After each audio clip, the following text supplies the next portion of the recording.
Shalom, selamat pagi untuk kita semua. Perkenalkan, nama saya Helda Sari Wilinda Paroka dengan NIM 19190108. Pada video kali ini, saya akan mereview 5 bab materi untuk memenuhi tugas ujian akhir semester mata kuliah manajemen keuangan.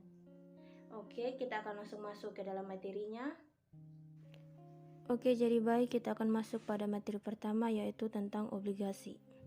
Pengertian obligasi. Obligasi adalah surat berharga atau sertifikat yang berisi perjanjian antara perusahaan emiten sebagai peminjam dana dengan investor sebagai pemberi dana.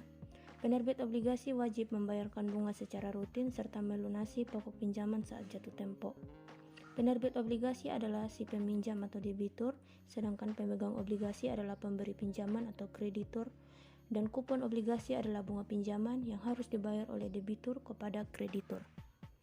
Beberapa emiten obligasi yaitu pemerintah pusat, perusahaan, pemerintah daerah, dan perusahaan atau pemerintah asing.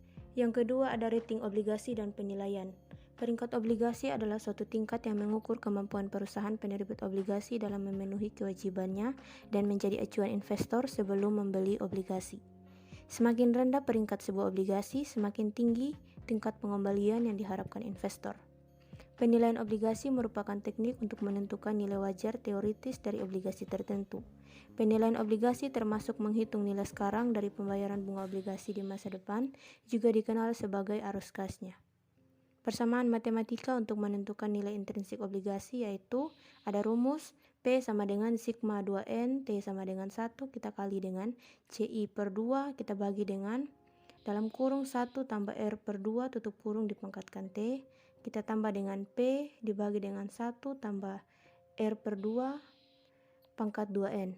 Dalam hal ini P adalah nilai sekarang obligasi pada saat ini yaitu T sama dengan 0, N adalah jumlah tahun sampai dengan jatuh tempo obligasi, CI adalah pembayaran kupon untuk obligasi setiap tahunnya, R adalah tingkat diskonto yang tepat atau tingkat bunga pasar, P adalah nilai par dari obligasi. Ada contoh soal, obligasi XYZ akan jatuh tempo pada 20 tahun mendatang. Obligasi tersebut mempunyai nilai par sebesar 1 juta dan memberikan kupon sebesar 16% per tahun. Pembayarannya dilakukan 2 kali dalam setahun. Jika diasumsikan bahwa tingkat bunga pasar juga sebesar 16%, maka harga obligasi tersebut adalah, kita menghitung menggunakan rumus di atas, yaitu P sama dengan sigma 2N, T sama dengan 1, kita kali dengan CI per 2 dibagi dengan 1 tambah R kuadrat pangkat T ditambah dengan P per 1 tambah R per 2 pangkat 2N. P sama dengan 2N itu 40, sigma T sama dengan 1, kita kali dengan 160 bagi 2, bagi dengan 1 tambah 0,16 per 2 di pangkat T ditambah dengan 1000 dibagi dengan 1 tambah 0,16 per 2 di pangkat 40 sama dengan 954 ditambah dengan 46 sama dengan 1000. 1000 itu adalah nilai par. Nilai obligasi juga dapat dihitung dengan perincian sebagai berikut. Nilai sekarang dari penerimaan bunga yaitu 80 kita kali dengan 11,925 dapatnya 954. Nilai sekarang dari pelunasan nilai par yaitu 1000 kita kali dengan 0,046 dapatnya 46.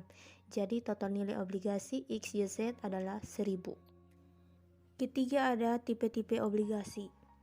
1 ada premium bonds, yaitu obligasi dan harga lebih tinggi daripada nilai nominalnya, dikatakan dijual pada harga premi. Ada yield to maturity dari premium bonds adalah lebih kecil daripada tingkat kuponnya. 2 ada diskon bonds, yaitu obligasi dan harga lebih rendah daripada nilai nominalnya, dikatakan dijual pada harga diskon. Yield to maturity dari diskon bonds adalah lebih besar daripada tingkat kuponnya. Ketiga ada par bonds, yaitu obligasi dan harga sama dengan nilai nominalnya, dikatakan dijual pada harga par. Keempat, harga obligasi. Dengan membandingkan antara tingkat bunga yang disyaratkan dan tingkat kupon, harga obligasi dapat dikelompokkan menjadi 3 tipe, yaitu 1. Jika tingkat bunga yang disyaratkan sama dengan tingkat kupon, harga obligasi akan sama dengan nilai parnya atau obligasi dijual sebesar nilai par. 2. Jika tingkat bunga yang disyaratkan lebih tinggi daripada tingkat kupon, harga obligasi akan lebih rendah dari nilai parnya atau obligasi dijual dengan diskon. Ketiga, jika tingkat bunga yang disyaratkan lebih rendah daripada tingkat kupon, harga obligasi akan lebih tinggi dari nilai parnya atau obligasi dijual dengan premi. Kelima, ada yield obligasi. Ada dua istilah yang sama-sama menunjukkan pendapatan yang bisa diperoleh dari suatu obligasi, yaitu yield dan kupon obligasi. Apa perbedaannya? Bunga obligasi merupakan pendapatan yang akan diterima investor obligasi dalam jumlah tetap dan diterima hingga waktu jatuh tempo. Yield obligasi merupakan ukuran return yang diterima investor obligasi yang cenderung bersifat tidak tetap, tergantung tingkat return yang disyaratkan investor. Yield obligasi dapat dikategorikan menjadi: yang pertama, nominal yield, ditunjukkan oleh besarnya kupon obligasi. Kedua, current yield, ditunjukkan oleh rasio tingkat bunga obligasi terhadap harga pasar obligasi. Ketiga, yield to maturity adalah ukuran tingkat return yang akan diterima investor jika membeli obligasi pada harga pasar saat ini dan menahan obligasi tersebut hingga jatuh tempo. Keempat, ada yield to call, adalah ukuran tingkat return yang akan diterima investor jika membeli obligasi atau callable bond pada harga pasar saat ini dan menahan obligasi tersebut hingga jatuh tempo. Kelima, ada release horizon yield, adalah tingkat return yang diharapkan investor dari suatu obligasi jika obligasi tersebut dijual kembali oleh investor sebelum waktu jatuh temponya. Ada contoh soal untuk menghitung nominal obligasi. Jika seorang investor membeli obligasi dengan nilai nominal 1 juta dan mempunyai tingkat kupon 10%, hitunglah nominal yieldnya. Jawaban: CT sama dengan K dikali N. Keterangannya, CT itu adalah penghasilan bunga tahunan atau bunga kupon, K adalah tingkat kupon atau persen, CT sama dengan 10% kita kali dengan 1 juta, dapatnya 100.000. Besarnya nominal yield dihitung dengan rumus berikut. NY sama dengan CT per N. NY adalah nominal yield, N adalah nilai normal obligasi. NY sama dengan 100.000 kita bagi dengan 1 juta sama dengan 0,1 atau dirubah ke persen sama dengan 10%. Kita masuk pada materi yang kedua, yaitu risiko dan tingkat pengembalian. Konsep dasar risk and return. Return atau tingkat pengembalian adalah imbalan yang diharapkan diperoleh di masa mendatang dengan memperoleh tingkat keuntungan. Risiko adalah kemungkinan terjadinya hasil yang tidak diinginkan atau berlawanan dari yang diinginkan. Risiko adalah kemungkinan terjadinya penyimpangan dari rata-rata dari tingkat pengembalian yang diharapkan yang dapat diukur dari standar deviasi dengan menggunakan statistika. Konsep dasar. Investor menyukai return dan tidak menyukai risiko. Hubungan antara risiko dan return diharapkan merupakan hubungan yang bersifat searah dan linear. Artinya, semakin besar risiko suatu aset, maka semakin besar pula return yang diharapkan atas aset tersebut dan sebaliknya. Risiko aset. Risiko dari suatu aset dapat dilihat dengan dua cara, yaitu cara yang pertama, dalam basis berdiri sendiri atau on a stand-alone basis, yaitu dia bersifat risiko tunggal. Yang kedua, dalam konteks portofolio atau in a portfolio context. Dalam konteks ini, risiko aset dalam suatu portofolio. Risiko aset dalam basis berdiri sendiri itu yang pertama, risiko yang harus ditanggung jika berinvestasi hanya pada satu aset saja. Yang kedua, arus kas aset dihitung secara terpisah. Yang kedua, risiko dalam konteks portofolio, yaitu yang pertama, risiko yang harus ditanggung dalam berinvestasi pada sejumlah aset atau lebih dari satu aset. Yang kedua, arus kas dari sejumlah aset digabungkan. Return aset tunggal dan risiko tunggal. Return aset tunggal.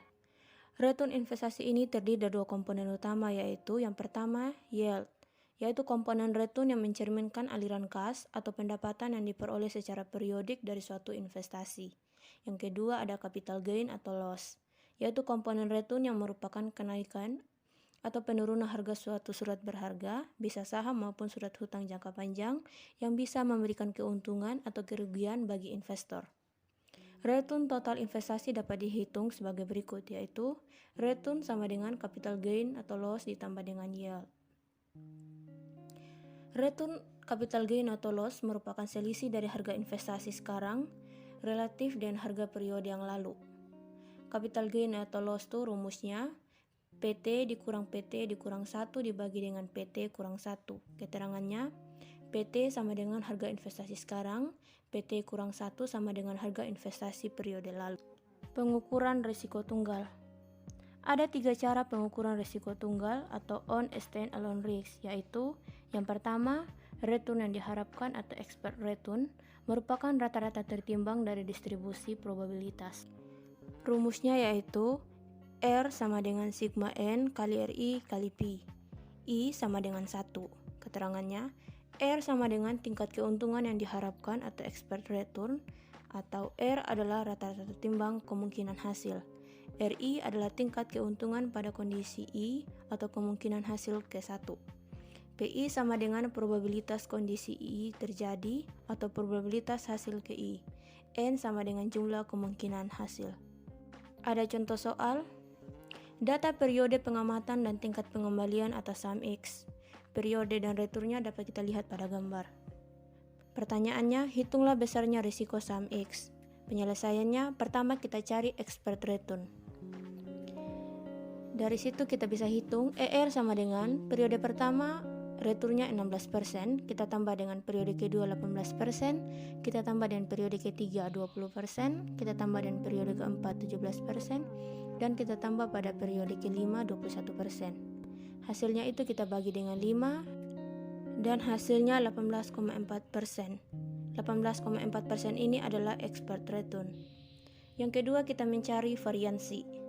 Rumusnya sigma I kuadrat sama dengan dalam kurung 16% kurang dengan 18,4% dipangkatkan 2 ditambah dalam kurung 18% kurang 18,4% dipangkatkan 2 ditambah dalam kurung 20% kurang 18,4% dipangkatkan 2 ditambah dalam kurung 17% kurang 18,4% dipangkatkan 2 ditambah dalam kurung 21% kurang 18,4% dipangkatkan 2 kita bagi dengan 5.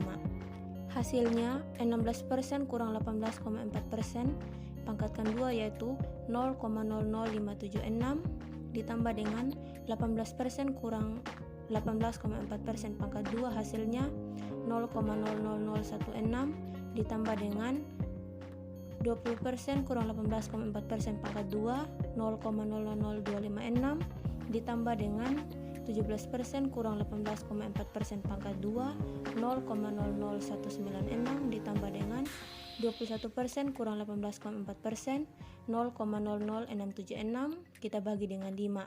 Hasilnya 0,00172 bagi 5 yaitu 0,00344. Materi selanjutnya deviasi standar. Untuk mengukur kerapatan distribusi probabilitas digunakan deviasi standar atau lambangnya sigma.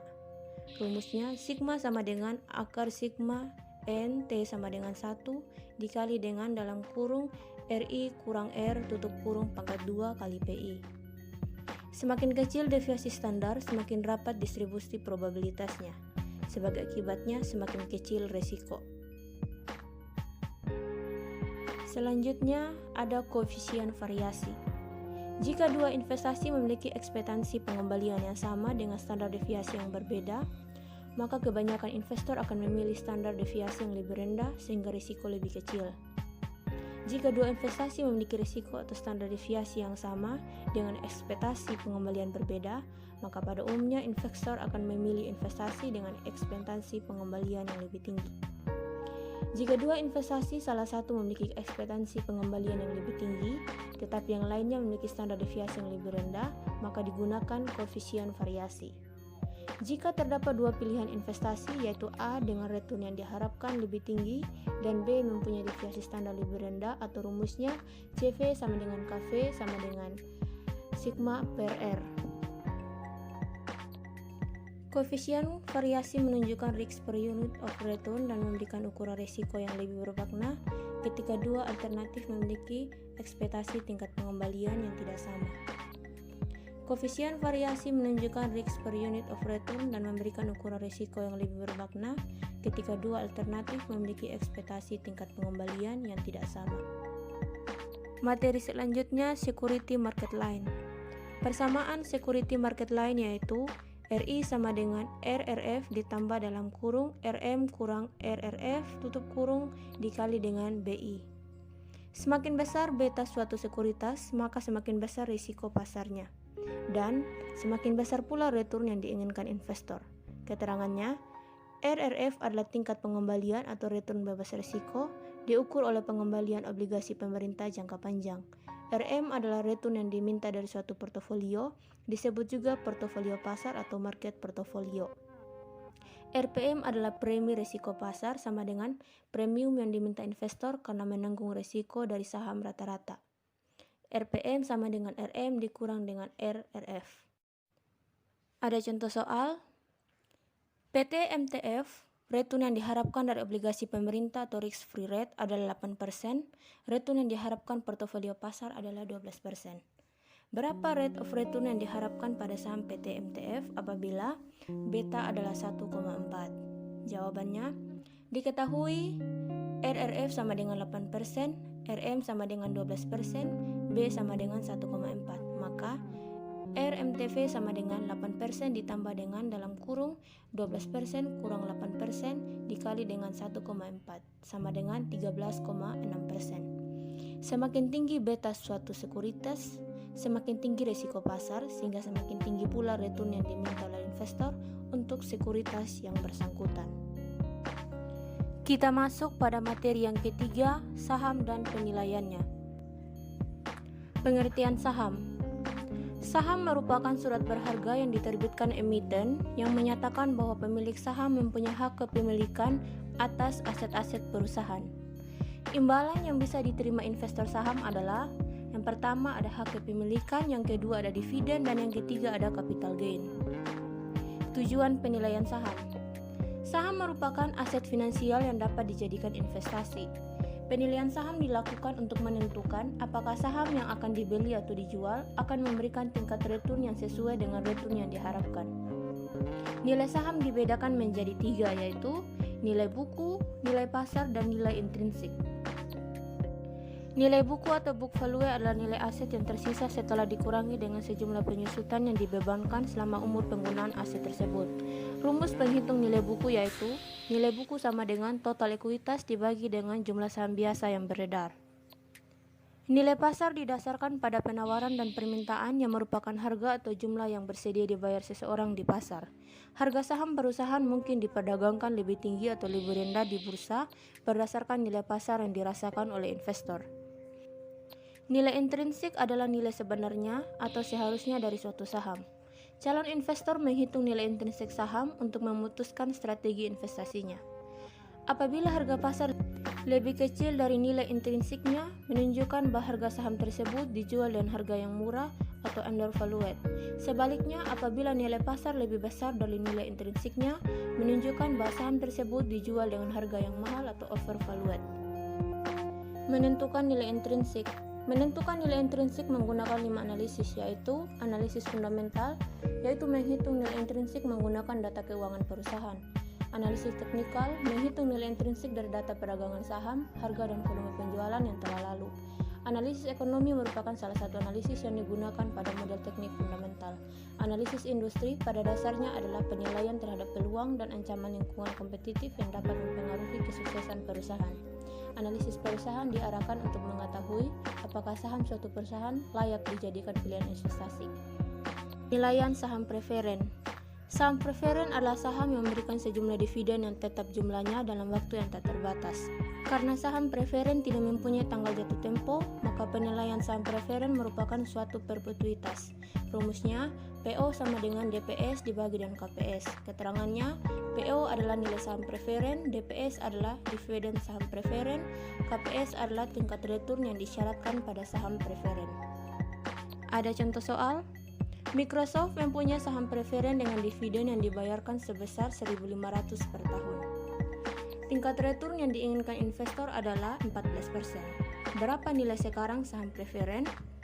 Kita gunakan rumus V sama dengan DP dibagi KP. DP-nya 1.500. KP-nya 14% sama dengan 0,14. 1.500 kita bagi dengan 0,14 dapatnya Rp10.714,28. Penilaian saham biasa. Saham biasa atau common stock adalah surat berharga dalam bentuk piagam atau sertifikat yang memberikan pemegangnya bukti atas hak-hak dan kewajiban menyangkut andil kepemilikan dalam suatu perusahaan. Ada contoh soal? PT XYZ memperkirakan akan ada pendistribusian dividen tahun depan sebesar 3.000. Harga saham PT ini sekarang adalah 8.000 per lembar. Tahun depan diramalkan harga saham akan naik menjadi 10.000 per lembar karena perusahaan baru saja memenangkan proyek besar dari pemerintah. Berapakah expand return dari saham PT XYZ? Kita jawab, R sama dengan 3.000, kita tambah dengan 10.000, kita kurang dengan 8.000, kita bagi dengan 8.000. Jadi, dapatnya 62,5%. Expected return-nya adalah 62,5%. Ada 3 model pertumbuhan dividen atau asumsi bahwa jika saham dimiliki selamanya yang biasanya dipakai sebagai model penilaian saham berbasis MDD, yaitu yang pertama model pertumbuhan nol atau zero growth, yang kedua model pertumbuhan konstan atau constant growth model, dan yang ketiga model pertumbuhan tidak konstan atau non-constant growth model. Kita akan masuk pada materi yang keempat, yaitu biaya modal perusahaan. Pengertian biaya modal. Biaya modal adalah biaya yang harus dibayar atau dikeluarkan oleh perusahaan untuk mendapatkan modal yang digunakan untuk investasi perusahaan, baik yang berasal dari hutang, saham preferen, saham biasa, dan laba ditahan untuk mendanai suatu investasi atau operasional perusahaan. Pentingnya biaya modal yaitu yang pertama, untuk memaksimalisasi nilai perusahaan mengharuskan biaya-biaya termasuk biaya modal diminimumkan.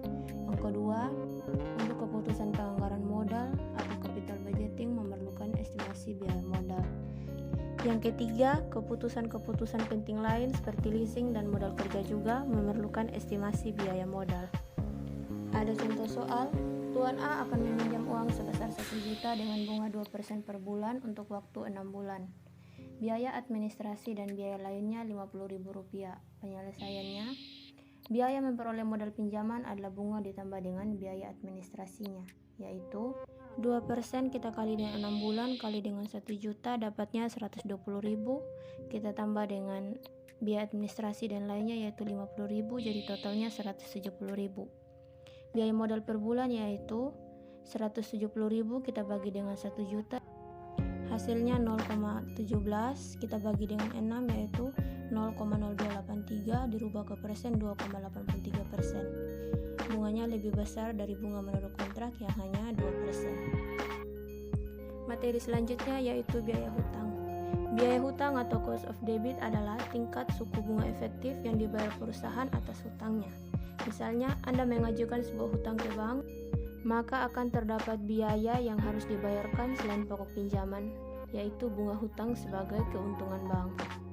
Biaya saham preferen adalah biaya real yang harus dibayar apabila perusahaan menggunakan dana dengan menjual saham preferen. Pembayaran dividen saham preferen dilakukan setelah pendapatan dikurangi pajak, sehingga biaya modal saham preferen tidak perlu lagi disesuaikan dengan pajak. Biaya laba ditahan adalah biaya dari penggunaan sumber saham biasa. Besarnya biaya laba ditahan merupakan tingkat pendapatan investasi atau rate of return dari saham yang akan diterima oleh investor jika investor menginvestasikan sendiri dalam kesempatan investasi lain dengan jenis perusahaan dan risiko yang sama. Materi selanjutnya, biaya modal rata-rata tertimbang. Biaya modal rata-rata tertimbang adalah tingkat yang diharapkan perusahaan untuk membayar rata-rata kepada semua pemegang keamanannya untuk membiayai asetnya. Biaya modal rata-rata tertimbang disebut sebagai biaya modal perusahaan. Yang penting, ini ditentukan oleh pasar eksternal dan bukan oleh manajemen. Rumus biaya modal rata-rata tertimbang yaitu WACC sama dengan WD kurang KD dikali 1 kurang T ditambah WPS kurang KPS ditambah WS dikali dalam kurung KS atau KE. Keterangannya, KD adalah biaya hutang, KPS adalah biaya saham preferen, KS adalah biaya laba ditahan, KE adalah biaya saham biasa baru, T sama dengan pajak. WD, WPS, dan WS sama dengan bobot yang digunakan untuk utang, saham preferen, dan ekuitas saham biasa. Contoh soal biaya modal saham preferen. Saham preferen PT Andrabis bernilai nominal 1.000 per lembar dengan dividen 7%. Biaya penjualan saham 1% atau Rp10 per lembar. Saham dijual dengan harga Rp980 per lembar. Hitunglah biaya modal saham preferen. Penyelesaiannya diketahui D sama dengan 7% dikali 1000, VP sama dengan 980 dikurang 10, KP sama dengan 7% dikali 1000 dibagi 980 dikurang 10. 7% dikali 1000 sama dengan 70, 980 dikurang 10 sama dengan 970. 70 dibagi 970 sama dengan 0,0722 dirubah ke persen sama dengan 7,22%. Selanjutnya ada biaya modal marginal. Marginal cost of capital atau biaya modal marginal adalah tambahan biaya modal rata-rata terimbang akibat bertambahnya Rp1 dana jangka panjang, baik yang berasal dari hutang, saham preferen, dan saham biasa. Rumus biaya modal marginal yaitu BPI sama dengan AFI dibagi WI. BPI adalah breakpoint untuk sumber pembiayaan, AFI adalah jumlah dana yang tersedia dari pendanaan dengan biaya tertentu, WI adalah bobot struktur modal dari sumber. Kita akan masuk pada materi kelima sekaligus materi terakhir yaitu penganggaran modal atau capital budgeting. 1. Penganggaran modal sebagai suatu konsep investasi. Dikatakan sebagai suatu konsep investasi sebab penganggaran modal melibatkan suatu pengikatan atau penanaman dana di masa sekarang dengan harapan memperoleh keuntungan yang dikehendaki di masa mendatang. Penganggaran modal atau capital budgeting adalah proses menyeluruh, menganalisa proyek dan menentukan mana saja yang dimasukkan ke dalam anggaran modal. Keputusan penganggaran modal akan berpengaruh pada jangka waktu yang lama, sehingga perusahaan kehilangan fleksibilitasnya. Tujuan investasi yaitu untuk menghasilkan sejumlah uang untuk mendapat kehidupan yang lebih layak atau baik di masa yang akan datang. Aspek penting dalam penganggaran modal. Ada 5 aspek penting dalam penganggaran modal. Yang pertama ada cash flow, yaitu uang yang didapat dan dikeluarkan dalam periode waktu tertentu. Yang kedua ada biaya incremental atau biaya tambahan untuk meningkatkan kualitas produksi barang. Yang ketiga ada opportunity cost atau biaya peluang. Yang keempat ada sunk cost. Yang kelima ada konsekuensi proyek, yaitu suatu peristiwa atau kejadian yang tidak pasti yang mungkin terjadi selama menjalankan bisnis. Materi selanjutnya ada payback period atau periode pengembalian, yaitu waktu yang dibutuhkan agar investasi yang direncanakan dapat dikembalikan atau waktu yang dibutuhkan untuk mencapai titik impas. Jika waktu yang dibutuhkan makin pendek, proposal investasi dianggap makin baik. Metode payback periode merupakan suatu metode yang diperlukan untuk menambah kembali pengeluaran suatu investasi dengan menggunakan aliran kas masuk neto atau purchase yang diperoleh.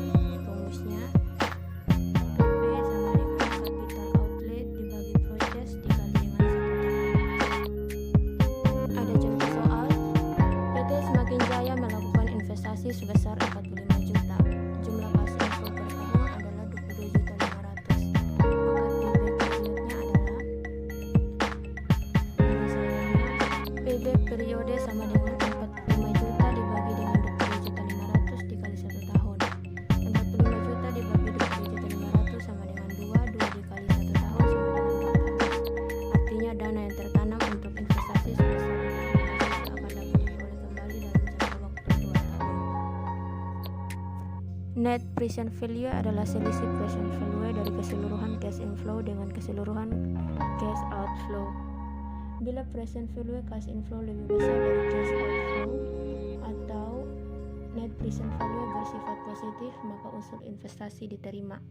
Bila present value cash inflow lebih kecil dari cash outflow atau net present value bersifat negatif, maka unsur investasi ditolak. Rumus yang dapat digunakan yaitu net present value sama dengan sigma N dikali cash inflow dibagi 1 ditambah I pangkat N dikurang I0, di mana I adalah tingkat bunga atau keuntungan yang disyaratkan atau interest, N adalah periode atau waktu, dan I0 adalah nilai investasi awal. Profitability Index merupakan metode perhitungan kelayakan investasi yang membagi antara present value dari cash inflow dengan cash outflow. Bila PI lebih besar dari 1 maka investasi diterima. Bila PI lebih kecil dari 1 maka investasi ditolak. Rumusnya, Profitability Index sama dengan PV cash inflow dibagi dengan cash outflow. Ada contoh soal. PT Jaya Mandiri berencana melakukan investasi pada proyek X sebesar $1 juta. Berikut perkiraan cash inflow proyek X. Tahun pertama cash inflow-nya $500.000, tahun kedua $400.000, tahun ketiga $300.000, tahun keempat $100.000. Jika tingkat diskonto adalah 10%, apakah usulan investasi tersebut dapat diterima? Penyelesaiannya kita menggunakan rumus Profitability Index, yaitu PV cash inflow dibagi dengan cash outflow sama dengan $1.078.850 dibagi dengan $1 juta sama dengan $1,79. Jadi profitability indexnya adalah 1,79. Karena PI-nya lebih besar dari 1, maka usulan investasi tersebut dapat diterima.